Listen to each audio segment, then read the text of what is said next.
కోయ ఎల్లమ్మ తల్లి జ్యోతిషాలయం. విద్య, ఉద్యోగం, వ్యాపారం, ప్రేమించిన వారు దూరం అవడం, భార్యాభర్తల మధ్య గొడవలు, అత్త కోడళ్ల మధ్య మనస్పర్ధలు, కుటుంబ సమస్యలు, ఆర్థిక సమస్యలు, పెళ్లి కుదరకపోవడం, సంతానం ఆలస్యం కావడం, స్త్రీ పురుష వశీకరణం, చెడు ప్రయోగ నివారణ మొదలగు ఎటువంటి సమస్యలకైనా పరిష్కారం చూపగలరు. స్త్రీ పురుషులకు ఎటువంటి సమస్యలు ఉన్నా నమ్మకంతో కాల్ చేయండి. ఫోన్ ద్వారానే జ్యోతిష్యం చెప్పబడును. Phone number 9014339338. హాయ్ ఫ్రెండ్స్, అందరికీ నమస్కారం అండి. నవంబర్ మాసంలో 20వ తేదీ అనగా బుధవారం తిథి. ఈ రోజున తులారాశి జాతకులు మీ యొక్క ఇంట్లో ఈ రోజున ఇదే జరగబోతుంది. సాయంత్రం 6:30 లోపు ఖచ్చితంగా మీ యొక్క ఇంట్లోకి ఒక దైవ శక్తి తిరుగుతూ ఉన్నదండి. ఆ శక్తి తప్పకుండా బయటకు రాబోతుంది. తద్వారా మీరు ఒక్కసారిగా ధనవంతులు కాబోతున్నారు. మీ దశ దిశ మారే రోజుగా చెప్పడం జరుగుతుంది. ఈ రాశి వారిలో అన్ని కూడా అనుకూలమైన లక్షణాలు అధికంగా ఉంటాయి. అంతేకాకుండా ఈ రాశి వారికి ఎప్పుడూ కూడా మంచి అనేది జరుగుతుంది. ఎందుకంటే వీరు ఎప్పుడు అయినా సరే మంచి కోరుకొని మంచినే చేస్తుంటారు. కానీ ఈ మధ్య మీకు కష్టాలు ఎక్కువయ్యాయి. కాస్త మీకు ప్రతిఫలితం పొందుకోవడానికి సమయం పట్టింది. కానీ మీరు మాత్రం చాలా ధైర్యంగా స్థైర్యంగా నిలబడ్డారు. మీ సమస్యల మీద మీరు ఉక్కుపాదాన్ని మోపారు. ఇప్పటి వరకు కూడాను సమస్యలకు ఎదురు నిలబడ్డారు తప్పితే మీరు అస్సలు కృంగిపోలేదు. ఇదంతా కూడాను ఈ దైవశక్తి గమనిస్తూనే ఉన్నది. కావున మీకు ఈ రోజున ఈ శక్తి అనుగ్రహమైతే పుష్కలంగా కలగబోతుంది. మీరు ఎవరు ఏమనుకున్నా కూడా ఈ రోజున ఇలాగే జరుగుతుంది. మీరు ఎప్పుడు పరితపిస్తూ కష్టపడుతూ ఉండే లక్షణాలు కలిగి ఉంటారు. ఎదుటి వాళ్ళు ఎప్పుడు కూడా మంచి వాళ్ళు మన వాళ్లే కదా అని నమ్ముతూ ఉంటారు. కానీ ఈ రోజున ఈ విషయంలో అత్యంత జాగ్రత్తగా ఉండండి.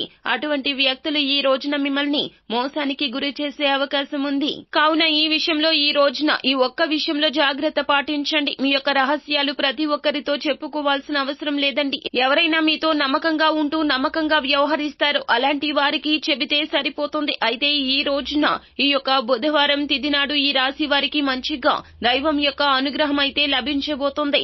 సాయంత్రం 6:30 నుంచి 7 లోపు దైవానుగ్రహానికి పాత్రులు కాబోతున్నారు. ఈ తిథి సామాన్యమైంది కాదండి. గ్రహాల్లో జరిగే కదలికల రీత్యా మీకు అనుకూల ఫలితాలు రెట్టింపు కాబోతున్నాయి. పరమేశ్వరుడు తప్పకుండా మీ ఇంటికి వస్తారు. లక్ష్మీ సమేతంగా విష్ణుమూర్తి కూడా విచ్చేస్తారు. ఈ యొక్క సమయంలో తప్పకుండా ప్రధాన ద్వారానికి ఇంటికి ఎడమ వైపున పిండి దీపాన్ని కానీ లేదా మట్టి ప్రమిదలో దీపాన్ని గాని వెలిగించండి. అదేవిధంగా ఆ దీపాన్ని వెలిగించాక అందులో కొద్దిగా పచ్చ కర్పూరం వేయండి. తులసి కోట దగ్గర కూడా దీపాన్ని వెలిగించండి. ఉత్తర దిక్కున దీపాన్ని వెలిగించండి. అదేవిధంగా ఈశాన్య దిక్కున కూడా దీపం వెలిగించండి. ఈ రాశి వారు ఇంటిని శుభ్రం చేసుకుని ఈ రోజున శుచిగా శుభ్రతగా ఉండండి. ఈ రాశి వారికి సమయం అనేది ఈ రోజు చాలా అనుకూలంగా ఉంటుంది. ఎందుకంటే ఈ యొక్క సమయం దేవతలకు చాలా వరకు కూడా ఇష్టమైన సమయము. ఈ యొక్క సాయంత్రం 6:30 దాటాక ఈ యొక్క సమయంలో దేవతలు చాలా వరకు కూడా మీ ఇంట్లో తచ్చాడుతూ ఉంటారు. ప్రదోష వ్రతం కూడా ఈ రోజున చేయగలిగితే గనక ఎంతో పుణ్యాన్ని తెచ్చి పెడుతుంది. ఈ సమయంలో లక్ష్మీదేవి కూడా భూలోకానికి వస్తుంది, మన ఇంట్లో ఉంటుంది.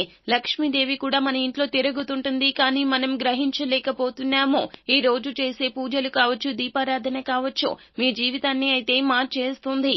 ఈ రోజున మీరు సాయంత్రం 6:30 దాటాక 7 లోపు ఎవరు ఎన్ని అనుకున్నా ఒక మేలిమి శుభవార్తను అయితే వినబోతూ ఉన్నారు.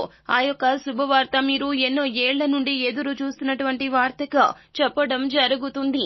అంతేకాకుండా మీరు కోల్పోయినటువంటి ఆనందాన్ని తిరిగి పొందుకోబోతున్నారు. చాలా రోజుల తర్వాత మీ మోము మీద చిరునవ్వు వస్తుంది. అంతేకాకుండా ఆర్థిక పరంగా మీకు ధన లబ్ధి అయితే ఊహించని విధంగా కలగబోతుంది. వేరే ఆదాయ మార్గం నుండి ధనాన్ని పొందుకోబోతున్నారు. మీ పిల్లలకు సంబంధించి కూడా గుడ్ న్యూస్ వినబోతున్నారు.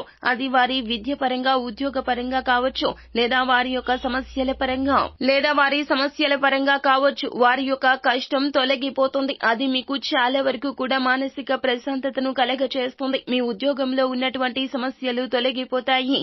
అకస్మాత్తుగా శత్రువులు అనుకున్న సహోద్యోగులు వచ్చి మీకు మిత్రులుగా మారిపోతారు. ఇలా ఊహించని వార్తను అయితే ఈ రోజున సాయంత్రం 6:30 6:30 దాటాక 7 గంటలలోపు వినవస్తున్నారు. ఇది జ్యోతిష్కులు చెప్తున్న అంశము. కావున ఇలాగే జరుగుతుంది. కానీ ఈ రోజున మాత్రం మీరు ఈ రోజనే కాదండి, ఎప్పుడు కూడా నమ్మకమైన వ్యక్తులతో తప్ప ఎవరితో కూడా మీ యొక్క రహస్యాలు చెప్పవద్దు. మీ జాగ్రత్తల్లో మీరు ఉంటూ ఈ దేవత ఆరాధన చేసుకుంటూ ఇలా మీ యొక్క జీవితాన్ని ముందుకు తీసుకెళ్లే ప్రయత్నం చేయండి.